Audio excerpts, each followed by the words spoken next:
Adrienne Curry was talking about Neil deGrasse Tyson. I wanted to talk about Neil deGrasse Tyson because this man is clueless. Neil deGrasse Tyson is the human embodiment of why no one trusts the science anymore. If we don't trust celebrities for authenticity, if we don't trust politicians for authenticity, if we don't trust the mainstream media for authenticity, the last frontier is not trusting the science, because the science right now makes no damn sense, especially the people who claim to be defenders of science, in this case, Neil deGrasse Tyson. I have never been a fan of Bill Maher. Sometimes Bill Maher has good takes, I can acknowledge that. But in this case, he was really trying to push onto the idea of, okay, why do you hate Elon Musk so much if he wants to take us to Mars? You are an astrophysicist, Neil. You are an astrophysicist. Your life is looking into the sky at night and dreaming about the stars, and you got the wealthiest man in the world, or okay, I give him that, to bring us to Mars, to have a permanent base in the moon, and you're against that? I'm just saying. How soon could Elon Musk realistically send humans to Mars? Another good question. I have strong views on that. I have strong views on that. You see that, well, he is not amused for once, and that is disturbing in itself. My read of the history of space exploration is such that we do big, expensive things only when it's geopolitically expedient, such as we feel threatened by an enemy. And so forget that we dream of things, dream of discovery. For example, when people didn't know what was at the other side of the ocean, or what was in the North Pole or the South Pole, or in one volcano or in the moon, you know, that sense of discovery? No, we only do the things when they are geopolitically important. No, give me a break. Give me a break. So for him to just say, let's go to Mars because it's the next thing to do, what does that venture capitalist meeting look like? What does that venture capitalist look like? You think everything is for money, Neil? Everything has to have a return on investment? I'm going to ask you, what was the return on investment of the Sistine Chapel ceiling? The greatest artwork in the history of humanity, in my opinion, at least. What was the return on investment on the Mona Lisa? What was the return on investment on, I don't know, art? Art has not really return on investment. Some people just make art because they feel like it, not because there's money involved. Sometimes there's no money involved and people will make art, will create things in spite of having no money involved. This is a travesty of, I don't know, in Spanish we say divulgador científico. I don't know how to say that in English. Okay, it's like Isaac Asimov, Carl Sagan, where divulgadores científicos. I don't know how to say that in English. Like you are the scientific science broadcaster. I don't know if you can help me in. You can help me in the comments. So Elon, what do you want to do? I want to go to Mars. How much will it cost? $1 trillion. Is it safe? No, people will probably die. What's the return on the investment? Nothing. That's a 5-minute meeting and it doesn't happen. So, and then this is the thing that I don't like about this shows. Like, people begin to clap and laugh but for no reason, just because they have this light that turns on and tells you to laugh and clap. That's why it's so artificial. It is not authentic. Nobody should be. It's like, is that a joke? He's not telling a joke. He's like speaking seriously. I don't know. So we agree. I'm not for going to Mars. Okay, wait. I got nothing against Mars.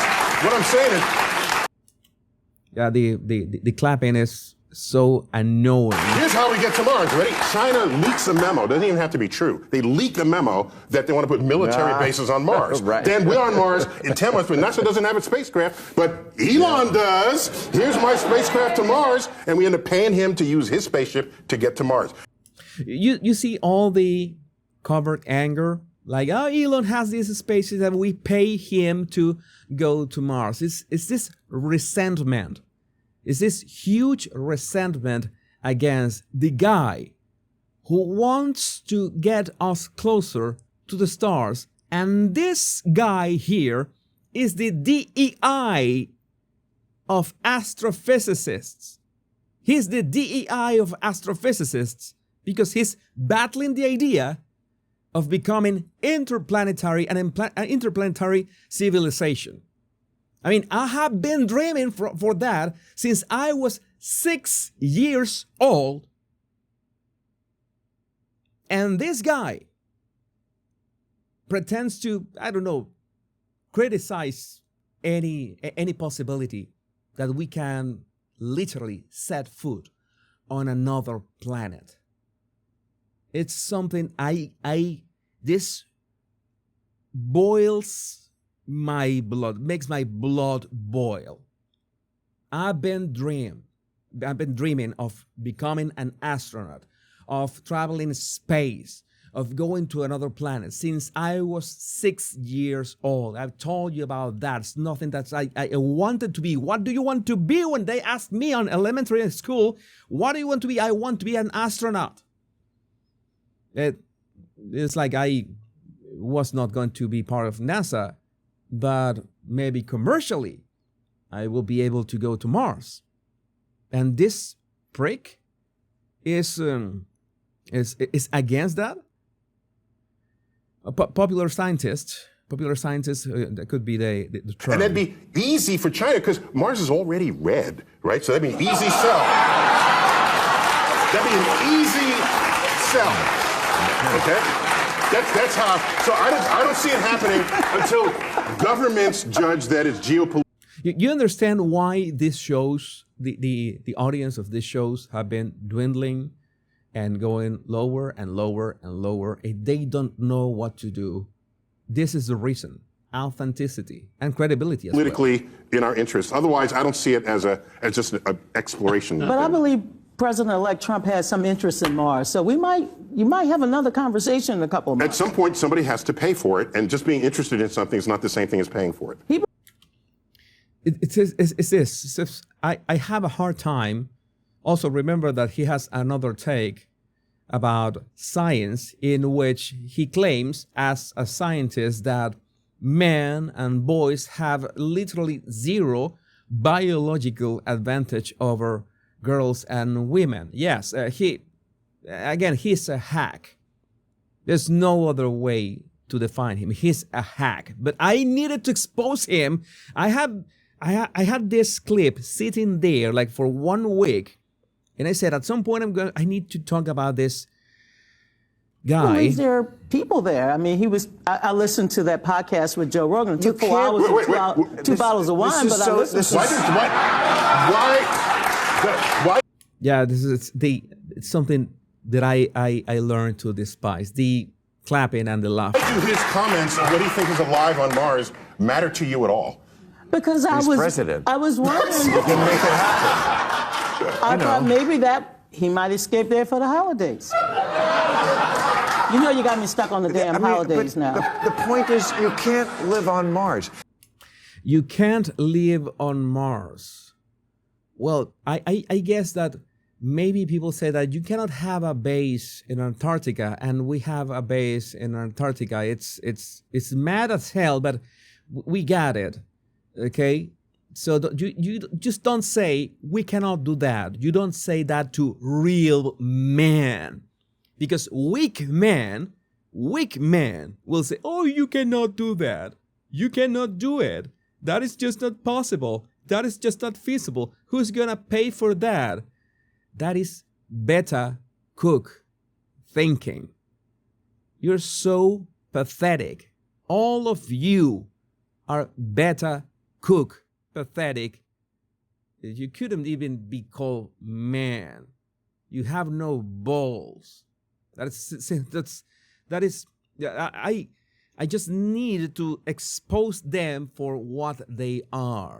I've said this so many times. How badly would we have to rat fuck Earth? Yeah. Before it was worse than a place that's 200 below zero. Yeah. With no air. I'm with you. No water. With 6 months. Preach it. This is sad. I mean, all the advancements in civilization, all the scientists that have done actual science, that have dreamed of things, that have they think that they are clever. All the scientists in the history of humankind that have said, you know what, this seems impossible, let's do it. This literally seems impossible, let's do it. That is what men do. That is what men do, not this. Oh, let's crack jokes about this. Let's crack jokes. Let's say like we are clever. No, you are not clever. And I don't even need to wish you bad luck. You are drawing both Neil deGrasse Tyson and Bill Maher. Both of them are doing that bad luck upon themselves. I don't have to do anything at all. In addition, Elon wants to terraform Mars. And if you do that, you could then just walk off a spaceship and breathe the air. But if that's Earth Plan B, what did you do to Earth that now you got to go to Mars? If you messed up Earth... Nobody has said if you messed up Earth. The idea is to have clean air on Earth with nuclear power, you sob, which is the idea, right? So you can, what is the problem with the fossil fuels? The problem with fossil fuels is that you need to create machines to capture that carbon monoxide that is the product, which is different from carbon dioxide, and all that requires technology. You can essentially have a clean Earth and be dreaming of reaching other planets at the same time. This is not a zero-sum game. It's not like, you need to go to another planet because you're going to destroy planet Earth. No, you're destroying common sense, that for sure, because that is not really an argument. You're trying to have an argument against going to another planet, because you're going to destroy this Earth. Let me hear your takes about climate change, and let me hear your not takes about nuclear power, because I'm pretty sure that he never talks about nuclear power. But you're good enough to turn Mars into Earth, then you can turn Earth back into Earth and never have to go where. Yeah, you're so clever.